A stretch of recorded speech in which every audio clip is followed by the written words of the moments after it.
Namasté, j'espère que vous allez bien. Aujourd'hui, nous allons aborder un thème important dans les relations interpersonnelles, que ce soit avec vos parents, vos enfants, votre conjoint, votre conjointe, vos amis proches, enfin à peu près tout le monde, quoi. Nous allons aborder le thème de la souffrance et de la peur dans les relations. Alors, qu'est-ce que la souffrance et qu'est-ce que la peur? Par définition, euh, du point de vue des bouddhistes et du point de vue des yogis, la souffrance, c'est la confusion est due à la confusion entre ce qui est permanent et ce qui n'est pas permanent, entre permanent et l'impermanent.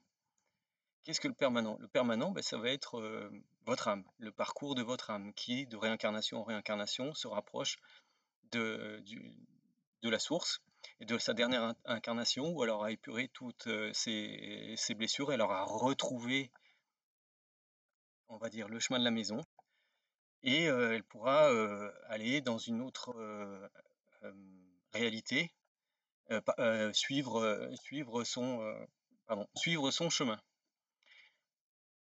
Donc l'âme, elle est permanente. Votre âme, elle a depuis un nombre incroyable de cycles de réincarnation et probablement va encore revenir sur Terre dans un nombre incroyable de cycles de réincarnation. Et comme je vous l'avais précisé dans une autre vidéo, pour l'âme, le corps humain est un véhicule pour faire l'expérience du monde physique, faire l'expérience de la réalité physique, des relations avec les autres et surtout, au travers des autres, apprendre à se connaître soi-même, se retrouver finalement. C'est un parcours d'éveil et un parcours pour se retrouver, pour retrouver son âme. Donc quand on souffre, c'est qu'on fait l'amalgame entre ce qui est permanent et ce qui est impermanent. Notre vie incarnée est par définition impermanente. N'importe quelle relation est par définition impermanente. Quand vous êtes venu au monde, vous étiez seul et vous avez découvert votre entourage. La première personne évidemment était votre maman. Et la première souffrance, finalement, a été le processus d'incarnation. D'ailleurs, on dit que, enfin, les hindous, les bouddhistes, les sages précisent que l'incarnation d'une âme est beaucoup plus douloureuse que le départ d'une âme pour l'au-delà, parce qu'on passe du monde fini, enfin d'un monde infini, pardon, d'un monde infini où tout est lié, tout est amour, tout est lumière, à une incarnation physique où on se rend bien compte on passe de l'infini au limité. Et ça aussi, d'un point de vue de l'âme, en s'incarnant, on perd une partie de ces mémoires qu'on va retrouver dans le processus d'ascension spirituelle. Et donc, c'est une aparté pour dire que la première souffrance, finalement, de l'âme, c'est l'incarnation. Donc là, une souffrance, comme on l'a vu, c'est ne pas faire la différence entre ce qui est permanent et ce qui est impermanent. Je vais vous donner un exemple. Donc, comme je vous l'ai dit, quand vous êtes né, vous étiez tout seul, et quand vous allez partir, retrouver la source, quand votre âme va s'élever, va quitter votre incarnation, vous allez être seul aussi. Même s'il y a beaucoup de gens autour de vous. Pareil, quand vous êtes né, votre papa était probablement là. Et puis ensuite, vous avez découvert votre famille, etc., etc. Et vous vous rendez bien compte que tout au long de votre vie, vous avez fait des connaissances, vous avez interagi avec ces connaissances, et ensuite avec ces personnes, et ensuite ces personnes sont parties. Il n'y a pas une seule personne qui va vous accompagner tout au long de votre vie. Pas une seule. Que ça soit vos parents, vos enfants, ils vont faire leur vie, vos parents vont partir, comme les miens sont déjà partis. Donc, prenez conscience que la seule personne avec qui vous allez passer toute votre incarnation, c'est vous-même. Et c'est pour ça que les autres sont là comme effet miroir, pour vous apprendre qui vous êtes, pour vous faire découvrir votre réelle humanité et votre âme, pour vous faire redécouvrir votre âme, et pour que finalement ça soit l'âme qui fasse l'expérience réellement de de la matérialité et pas seulement le pilote automatique qui est l'ego, comme on l'a vu précédemment. Donc à partir du moment où n'importe quelle forme de relation est impermanente,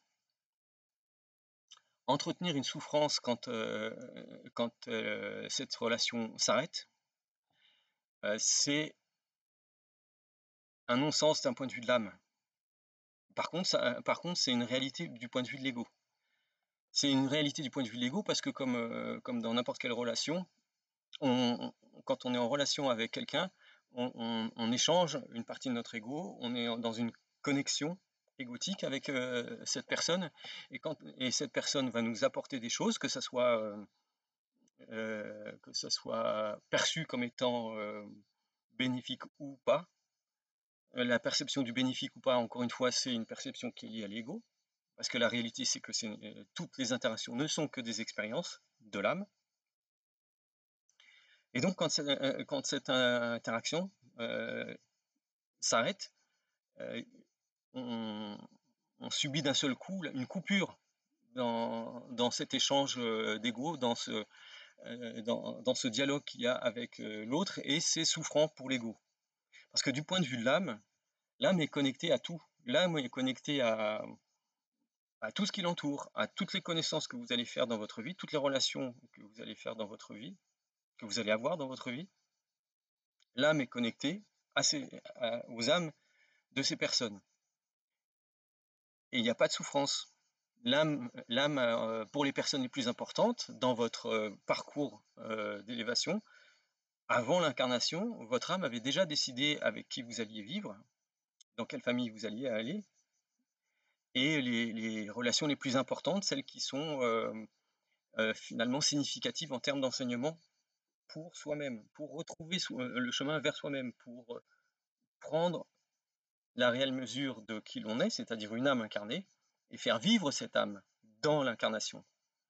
Parce que le but de la vie, c'est pas que vous viviez, que votre ego vive dans votre incarnation. Le but de la vie, c'est que votre âme fasse l'expérience de l'incarnation. C'est pas du tout la même chose. Et donc pour l'âme, il n'y a pas de souffrance. L'âme, elle est en paix, elle est dans la félicité de la source, et elle est connectée à tout. Mais elle est venue faire une expérience terrestre. Donc quand quelqu'un s'en va, d'abord elle le savait déjà, et ensuite il n'y a pas de souffrance puisqu'elle est connectée.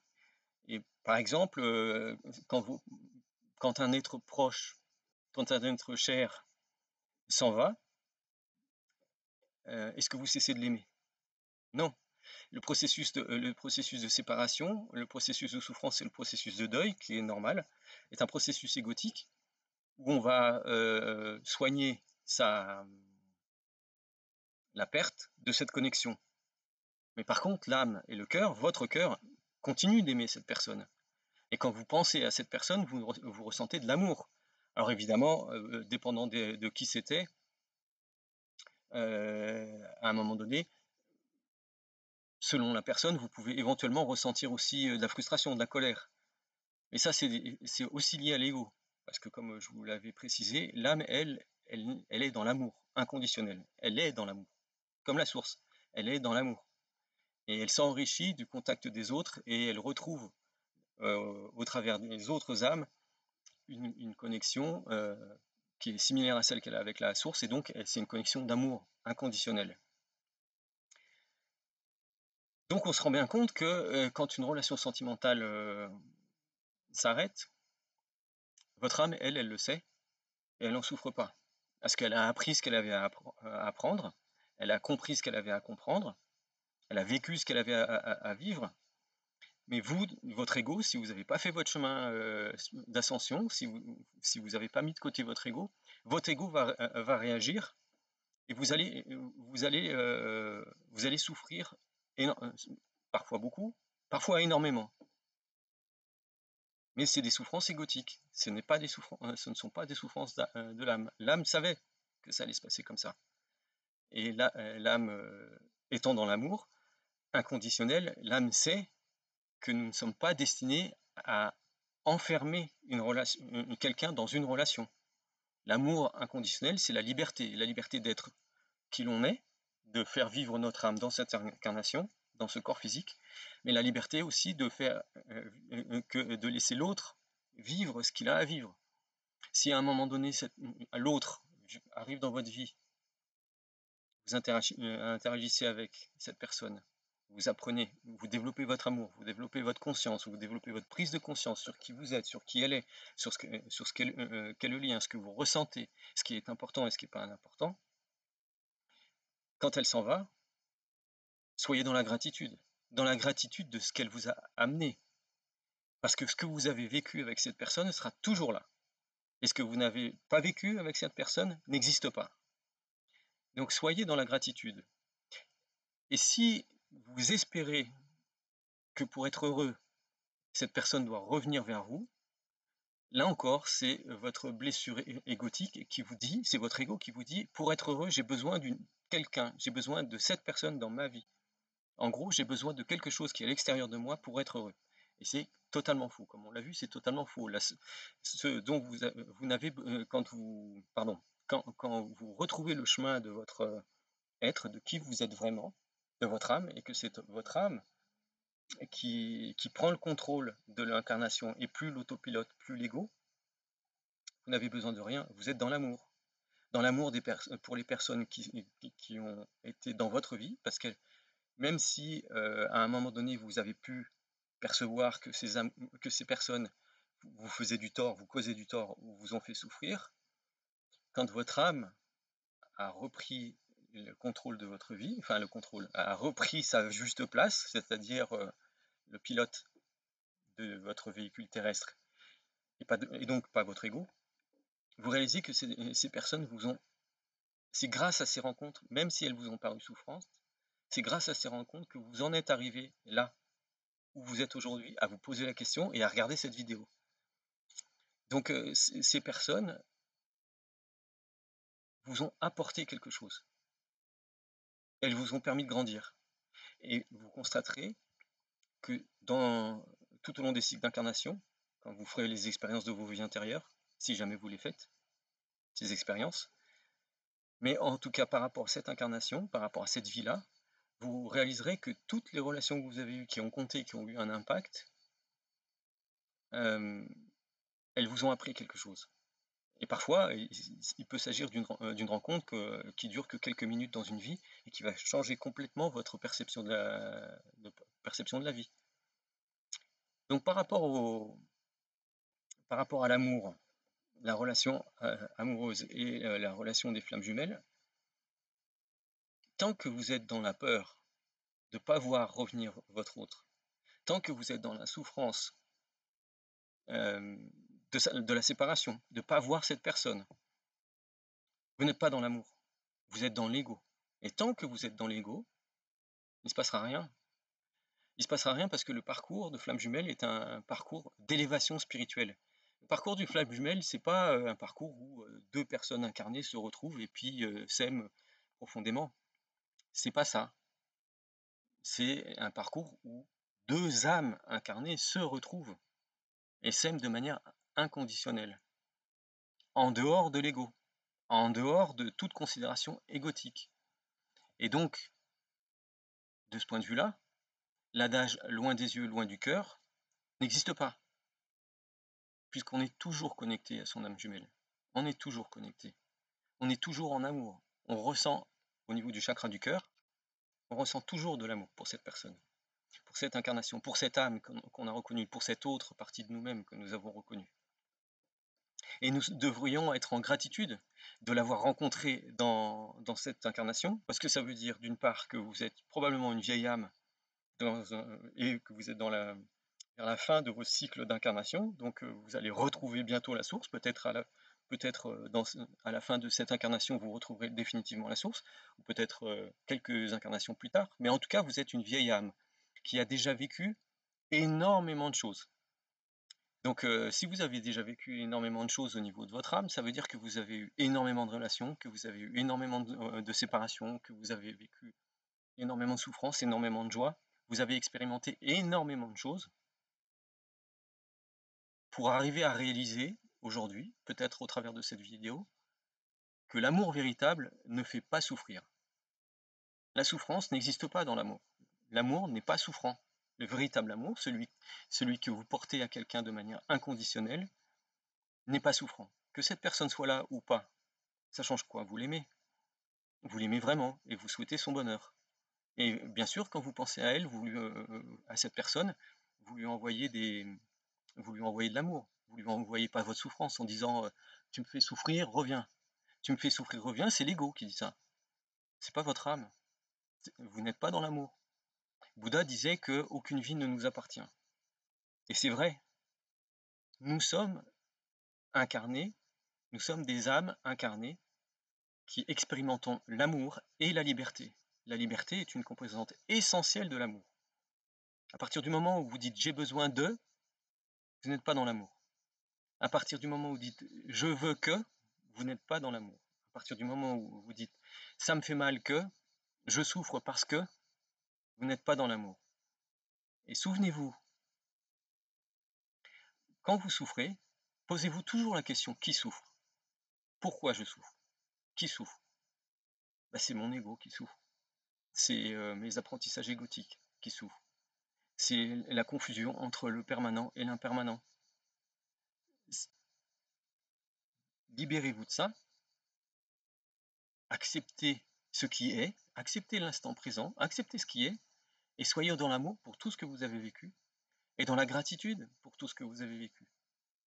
Et c'est ces chemins-là, c'est l'amour et la gratitude, remercier la vie pour ce qu'elle nous a apporté, parce que ça nous a permis de grandir, parce que ça nous a permis d'arriver là où on en est, et aussi être en gratitude pour les rencontres que nous avons faites, parce que ces rencontres nous ont permis de grandir, de retrouver le chemin de notre cœur, d'Anahata, là.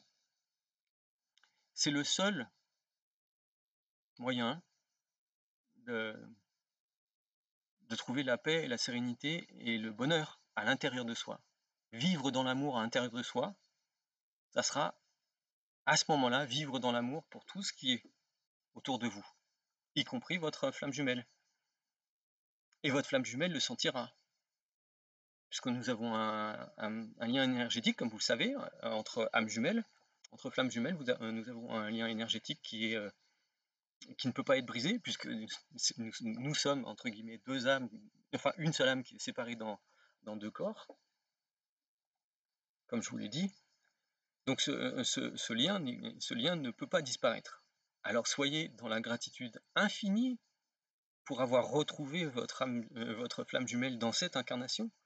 Parce que ça veut dire que si c'est pas dans cette incarnation, ça sera peut-être dans la prochaine, mais en tout cas, la réunion avec votre hôte, la fusion de ces deux parties d'âme pour ne former plus qu'une seule âme dans deux corps, dans la matérialité, dans le monde 3D, c'est pour bientôt. C'est pour bientôt. Et même si c'est dans 10 ans, dans 15 ans, dans 20 ans, dans 50 ans, elle est où l'importance au regard de la vie de votre âme, qui elle est millénaire? Millénaire, ça fait des milliers d'années qu'elle est là, votre âme, et qu'elle expérimente la matérialité, qu'elle fait l'expérimentation du monde physique sur Terre. Donc ça compte pour rien. Voilà, je voulais donc vous dire que ne soyez pas en souffrance, soyez dans la gratitude, n'ayez pas peur, parce que tout a été déjà décidé, votre âme a déjà décidé ce qu'elle allait vivre sur cette incarnation, dans cette incarnation. Soyez dans l'acceptation, et à chaque fois que vous ressentez une émotion souffrante, rappelez-vous que ce n'est pas votre âme qui souffre, c'est votre ego. Et dites-vous, posez-vous la question, qui souffre? À chaque fois, qui souffre? Qui ressent? Et tant que vous associez ça à quelque chose qui est à l'extérieur de vous, vous n'êtes pas encore libre. Et la liberté est un élément essentiel de l'amour. Et un des composants essentiels de l'amour.